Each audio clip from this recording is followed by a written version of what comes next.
Item ಯಾವುದೇ ಇರಲಿ try ಮಾಡಿ ಆಚಿ ಚಿಕನ್ ಮಸಾಲಾ. ಯೋಗೀಶ್ ಗೌಡ ಕೊಲೆ ಕೇಸ್ನಲ್ಲಿ ವಿನಯ್ ಕುಲಕರ್ಣಿ ದೋಷಿ ಅಂತ ಸಾಬೀತಾಗಿದೆ. ವಿನಯ್ ಕುಲಕರ್ಣಿಗೆ ಜೀವಾವಧಿ ಶಿಕ್ಷೆಯಾಗುತ್ತಾ? ಹಾಗಾದ್ರೆ ಏನ್ ಶಿಕ್ಷೆ ಪ್ರಕಟ ಆಗಬಹುದು? ಕೊಲೆ ಅಪರಾಧಿಗಳಿಗೆ ಎಷ್ಟು ವರ್ಷ ಜೈಲು ಶಿಕ್ಷೆ? ಅದ್ರ ಬಗ್ಗೆ ನಾವು ಗಮನ ಹರಿಸೋಣ. ಯೋಗೀಶ್ ಗೌಡ ಕೊಲೆ ಕೇಸ್ನಲ್ಲಿ ವಿನಯ್ ಕುಲಕರ್ಣಿ ದೋಷಿ. ಹಾಗಾದ್ರೆ ಶಿಕ್ಷೆ ವಿಧಿಸಿದ್ರೆ ಯಾವೆಲ್ಲ ಸೆಕ್ಷನ್ಗಳಡಿ ಏನೆಲ್ಲ ಶಿಕ್ಷೆ ಇದೆ?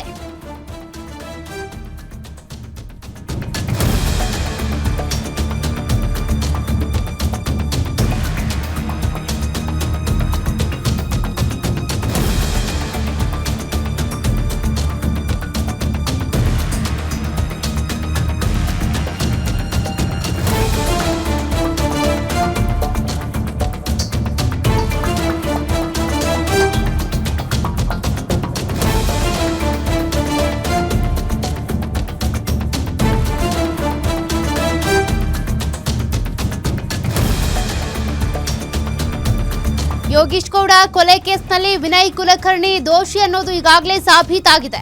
ವಿನಯ್ ಕುಲಕರ್ಣಿಗೆ ಜೀವಾವಧಿ ಶಿಕ್ಷೆ ಆಗುತ್ತಾ? ಕೊಲೆ ಅಪರಾಧಿಗೆ ಎಷ್ಟು ವರ್ಷ ಜೈಲು ಶಿಕ್ಷೆ? ಯಾವೆಲ್ಲ ಸೆಕ್ಷನ್ಗಳು ಈಗ ವಿನಯ್ ಕುಲಕರ್ಣಿ ವಿರುದ್ಧ ದಾಖಲಾಗಿರೋದು? 120B, ಅದೇ ರೀತಿಯಾಗಿ 302, 201, 143, 147, 148, 149 ಈ ಸೆಕ್ಷನ್ಗಳ ಅಡಿ ಕೇಸ್ ದಾಖಲಾಗಿತ್ತು. ಇವತ್ತು ಶಾಸಕ ವಿನಯ್ ಕುಲಕರ್ಣಿ ಸೇರಿದಂತೆ ಉಳಿದ ದೋಷಿಗಳಿಗೂ ಕೂಡ ಶಿಕ್ಷೆ ಪ್ರಕಟ ಆಗುತ್ತೆ. ವಿನಯ್ ಕುಲಕರ್ಣಿ ಸೇರಿ ಎಲ್ಲ ಅಪರಾಧಿಗೂ ಕೂಡ ಇವತ್ತು ಕೋರ್ಟ್ ಶಿಕ್ಷೆಯನ್ನ ವಿಧಿಸುತ್ತೆ, ಶಿಕ್ಷೆಯನ್ನ ಪ್ರಕಟ ಮಾಡುತ್ತೆ. ಎಲ್ಲರೂ ಕೂಡ ಇವತ್ತು ಕೋರ್ಟ್ಗೆ ಹಾಜರಾಗ್ತಾರೆ ಅಪರಾಧಿಗಳು. ಇನ್ನೇನು ಕೆಲವೇ ಕ್ಷಣಗಳಲ್ಲಿ ಪೊಲೀಸರು ಕೋರ್ಟ್ನತ್ತ ಕರ್ಕೊಂಡು ಹೋಗ್ತಾರೆ. ವಾದ ಪ್ರತಿವಾದ ಆಲಿಸಿ ತದನಂತರದಲ್ಲಿ ಶಿಕ್ಷೆಯ ಪ್ರಮಾಣವನ್ನ ಪ್ರಕಟ ಮಾಡುತ್ತೆ ಕೋರ್ಟ್. ಶಿಕ್ಷೆ ಪ್ರಮಾಣ ಪ್ರಕಟ ಮಾಡ್ತಾರೆ ಜಡ್ಜ್ ಗಜಾನನ ಭಟ್ ಅವರು.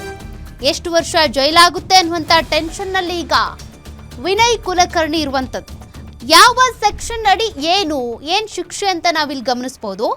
302 ಜೀವಾವಧಿ ಶಿಕ್ಷೆ, 120B ಅದು ಕೂಡ ಜೀವಾವಧಿ ಶಿಕ್ಷೆ, 201 7 ವರ್ಷ ಜೈಲು ಶಿಕ್ಷೆ ಮತ್ತೆ ಅದ್ರ ಜೊತೆಗೆ ದಂಡ, 143 6 ತಿಂಗಳು ಜೈಲು ಮತ್ತು ದಂಡ, 147 2 ವರ್ಷ ಜೈಲು ಮತ್ತು ದಂಡ, 148 3 ವರ್ಷ ಜೈಲು ಶಿಕ್ಷೆ. ಇವೆಲ್ಲ ಸೆಕ್ಷನ್ಗಳು ಕೂಡ ವಿನಯ್ ಕುಲಕರ್ಣಿಗೆ ಅಟ್ರಾಕ್ಟ್ ಆಗುತ್ತೆ. ಇವೆಲ್ಲ ಸೆಕ್ಷನ್ಗಳ ಅಡಿ ಅವರ ವಿರುದ್ಧ ಇರುವಂತಹ ಆರೋಪಗಳೆಲ್ಲವೂ ಕೂಡ ಈಗಾಗಲೇ ಸಾಬೀತುಪಡಿಸಲಾಗಿದೆ. ಇವತ್ತು ಎಲ್ಲ ಆರೋಪಿಗಳಿಗೂ ಕೂಡ ಕೋರ್ಟ್ಗೆ ಕರ್ಕೊಂಡು ಬರ್ತಾರೆ ಪೊಲೀಸರು. ತದನಂತರದಲ್ಲಿ ವಾದ ಪ್ರತಿವಾದವನ್ನ ಆಲಿಸಿ ಶಿಕ್ಷೆಯನ್ನ ಪ್ರಕಟ ಮಾಡೋದೊಂದೇ ಬಾಕಿ ಇರೋದು. ಈಗಾಗಲೇ ಸಾಕಷ್ಟು ಹಿಯರಿಂಗ್ಗಳು ಆಗಿದೆ. ಇವತ್ತು ಏನಿರೋದು ಶಿಕ್ಷೆ ಪ್ರಕಟಕ್ಕೆ ಸಂಬಂಧಪಟ್ಟಂತೆ ಹಿಯರಿಂಗ್ ಇದೆ.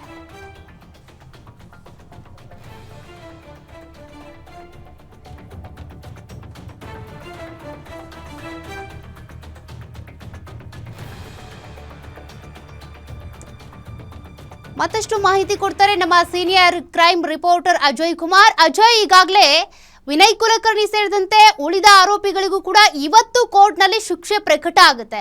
ಈಗ ಇಷ್ಟೆಲ್ಲ ಸೆಕ್ಷನ್ಗಳು ಅಟ್ರಾಕ್ಟ್ ಆಗ್ತಾ ಇರೋದ್ರಿಂದ ಏನ್ ಶಿಕ್ಷೆ ಆಗಬಹುದು ಅನ್ನುವಂಥದ್ದು ಇವತ್ತು ಕೋರ್ಟ್ನಲ್ಲಿ ಏನೆಲ್ಲ ಆಗುತ್ತೆ?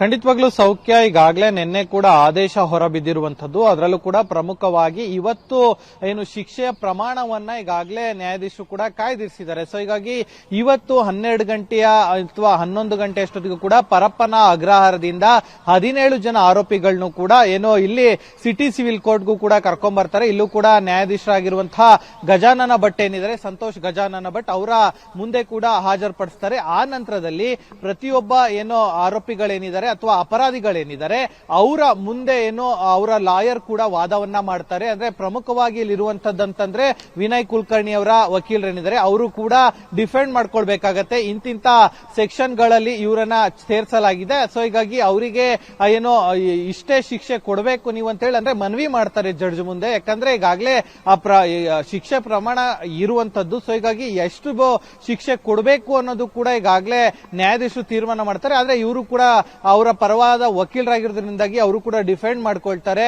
ಸೊ ಹೀಗಾಗಿ ಅಲ್ಲೂ ಕೂಡ ವಾದ ಪ್ರತಿವಾದ ಕೂಡ ಆಗತ್ತೆ. ಸಿಬಿಐ ಪರ ವಕೀಲರಾಗಿರ್ಬೋದು, ಮತ್ತೆ ವಿನಯ್ ಕುಲಕರ್ಣಿ ಪರ ವಕೀಲರಾಗಿರ್ಬೋದು, ಜೊತೆಗೆ ಅಪರಾಧಿಗಳ ಪರ ವಕೀಲರಾಗಿರ್ಬೋದು, ಎಲ್ಲರೂ ಕೂಡ ಅಲ್ಲಿ ವಾದ ಪ್ರತಿವಾದ ಕೂಡ ನಡೆಸ್ತಾರೆ. ಇಂತಿಷ್ಟು ಶಿಕ್ಷೆಯನ್ನ ಮಾತ್ರ ನೀವು ವಿಧಿಸಬೇಕು ಅಂತ ಕೂಡ ಅಲ್ಲಿ ಮನವಿಯನ್ನು ಕೂಡ ಮಾಡ್ತಾರೆ. ಸೊ ಹೀಗಾಗಿ ಈ ಒಂದು ಪ್ರೊಸೀಜರ್ ಕೂಡ ಇವತ್ತು ಆಗತ್ತೆ. ಅದಾದ ನಂತರದಲ್ಲೂ ಕೂಡ ಬಹುತೇಕವಾಗಿ ನೀವೇನು ಹೇಳಿದ್ರಿ, ಕೊಲೆ ಸೆಕ್ಷನ್ ಆಗಿರ್ಬೋದು, ಮತ್ತೆ ಒಳಸಂಚು ಸೆಕ್ಷನ್ ಆಗಿರ್ಬೋದು, ಮತ್ತೆ ಸಾಕ್ಷಿ ನಾಶ, ಇವೆಲ್ಲವೂ ಕೂಡ ಈಗಾಗಲೇ ಸೇರಿಸಲಾಗಿರುವಂತದ್ದು. ಬಹುತೇಕವಾಗಿ 7 ವರ್ಷಕ್ಕಿಂತ ಅಧಿಕವಾದಂತ ಶಿಕ್ಷೆ ಆಗುವಂತ ಸಾಧ್ಯತೆಗಳು ಕೂಡ ಈಗಾಗಲೇ ವಿನಯ್ ಕುಲಕರ್ಣಿ ಅವ್ರಿಗೂ ಕೂಡ ಇರುವಂತದ್ದು. ಬಹುತೇಕ ಈಗ ಅವರಿಗಾಗಲೇ 1.5 2 ವರ್ಷಗಳ ಕಾಲ ಶಿಕ್ಷೆಯನ್ನು ಅನುಭವಿಸಿದ್ದಾರೆ ಜೈಲಲ್ಲಿ. ಸೊ ಈಗ 7 ವರ್ಷಕ್ಕಿಂತ ಹೆಚ್ಚು ಶಿಕ್ಷೆ ಆಗುವಂತ ಸಾಧ್ಯತೆಗಳು ಹೆಚ್ಚಿದೆ. ಇನ್ ಕೇಸ್ ಏನಾದ್ರೂ 7 ವರ್ಷಕ್ಕಿಂತ ಹೆಚ್ಚಿನ ಶಿಕ್ಷೆ ಆಗಿದ್ದೇ ಆದಲ್ಲಿ ಅವರನ್ನು ಕೂಡ ಏನು ಶಾಸಕ ಸ್ಥಾನದಿಂದ ಅನರ್ಹ ಮಾಡಿ ಅನಂತರ ಆ ಒಂದು ವರದಿಯನ್ನು ಕೂಡ ಸ್ಪೀಕರ್ಗೆ ತಲುಪಿಸುವಂತ ಕೆಲಸವನ್ನು ಕೂಡ ಮಾಡಲಾಗುತ್ತೆ. ಸೊ ಹೀಗಾಗಿ ಇವತ್ತು ಕೂಡ one of the big day Vinay ಕುಲಕರ್ಣಿಗೆ ಅಂತಾನೆ ಹೇಳ್ಬೋದು. ಸೌಖ್ಯ. ಓಕೆ, ಥ್ಯಾಂಕ್ ಯು ಅಜಯ್ ನಿಮ್ಮೆಲ್ಲ ಡೀಟೇಲ್ಸ್ಗೆ.